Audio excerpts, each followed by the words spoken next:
You're selling products and services to your customers to help them get a job done. But do you really understand what job it is they're trying to get done?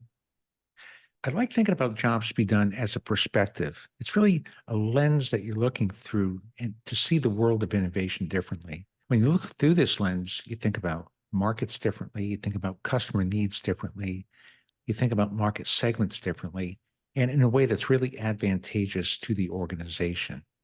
And today we're going to delve into how to define your market through a jobs to be done lens. We're going to introduce a market definition canvas that makes the process a lot easier. And if you want to learn more, you can download my free book, Jobs to Be Done, Theory to Practice, and the link is in the description below. What makes Jobs to Be Done unique is that it's looking through the world of innovation through a problem lens rather than a solution lens. You've all heard this quote, people don't want the quarter-inch drill, they want the quarter-inch hole. So this gives us an opportunity either to look at the market through the lens of the drill maker or the lens of the hole maker. We're going to choose to look at the world through the lens of the hole maker. And when you do so, you're going to see that markets, needs, segments are all defined very differently. The first thing you notice when looking through this lens is why people buy products in the first place, which is to get a job done. Now, a job can be pretty much anything that a group of people are trying to accomplish. It could be a task they're trying to accomplish, a goal or objective they're trying to achieve, something they're trying to avoid, or a problem that they're trying to resolve. So how do we put this theory into practice? We put it into practice using an approach called outcome-driven innovation. It begins by defining a market through a jobs to be done lens. Then it goes on to define needs in a certain way, unmet needs, segments, and strategy. What we're going to focus on today is the very first step in the process, which is how to define the market. When companies think about their markets, they often define them around the products they serve or the technologies they use. We're going to define a market through a jobs to be done lens. When looking through this lens, since people buy products and services to get a job done, let's define a market as a group of people and the job they're trying to get done. It's that simple. For example, interventional cardiologists trying to restore blood flow in an artery constitutes a market, as does cybersecurity managers who are trying to protect a website from cyber threats. Parents trying to pass on life lessons to children constitute a market. It's a group of people trying to accomplish a common goal. We have tradesmen who are trying to cut a piece of wood in a straight line. We have legal teams who are trying to discover information that can support or refute a case. In each of these situations, we're defining the market as a group of people and the job to be done. The reason we're doing this is to establish a long-term focal point for value creation. While products come and go, the customer's job to be done stays the same over time. And by focusing on the customer's job to be done, you're anchoring your vision on something that's solid, something that's not going to go away. So let's ask this question. What markets are you serving? And have you defined them through a jobs to be done lens? If you have a product or you're even thinking about a product that you want to develop, you've already defined the market through a jobs to be done lens, but you may not realize what that market is.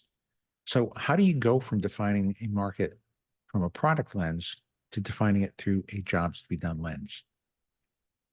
To accomplish that goal, we've created the jobs to be done market definition canvas that allows you to start thinking about your markets in product space, but it's going to end up defining the market in problem space. So let's go through each step. The first step, as I mentioned, just define the product you have in mind, whether it's a product you're already selling or a product you're thinking of selling or developing. Next step, over to the left, define who is going to use that product. It might be multiple titles of people. It could be different groups of people. Write them all down. These would be your potential job executors. Now that we know the group of people, we're going to move on to define the job they're trying to get done. Remember, products don't have jobs. People have jobs.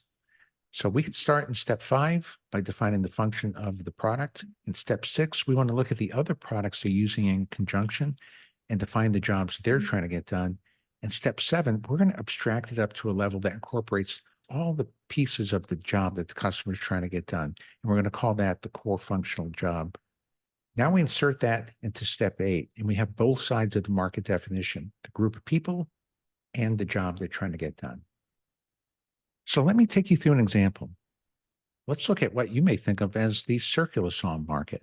Here we are defining a market around the product, but we're going to move from a product definition of the market to a problem definition. So let's begin.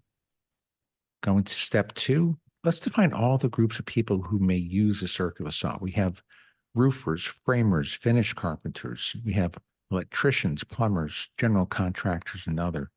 There's many groups of people trying to get the job done. So from here, you can see we can abstract the title of the group of people up to this level called tradespeople. We're now one step closer to defining the market.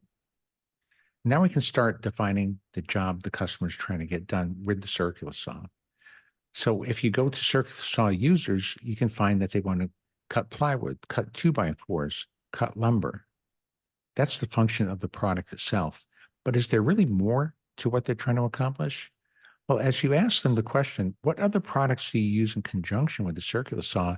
They may say, well, I use a pencil so I can mark off the cut path. I use a T-square to make sure the cut is straight. I take out measuring tape so I can plan the cut. So there's many other tools that they're using in order to get the bigger job done. So how do we define the bigger job? As we move to step 7, we look at different options. Cutting wood along a path, cutting wood in a straight line. And from here, you can see that the more abstracted job is to cut a piece of wood, any type of wood, in a straight line. Now we have a definition of the entire market, a group of people trying to get a job done. Tradespeople trying to cut wood in a straight line. What you may find immediately interesting here is roofers, framers, electricians, plumbers, aren't all different markets. They're simply different verticals in the same market. So by elevating this to this higher level, you're incorporating everybody that may use your product to get a job done. What we've done here is define a market in a very different way. We define it in a way that makes it a stable focal point for value creation. As we said before, products come and go, but the job to be done stays stable over time. We've defined the market in a way that makes it customer-centric, problem-focused, independent of any solution. It's inclusive of all sources of competition, anyone that can create a quarter control. It's distinct from any market, and it's a unit of analysis that enables a deep empathic understanding of the customer's needs. If you want to learn more about jobs to be done and outcome-driven innovation, feel free to download a free copy of my book, Jobs to be Done, Theory to Practice, by clicking on the link in the description. And if you like what you see, feel free to subscribe. I look forward to seeing you in the next video.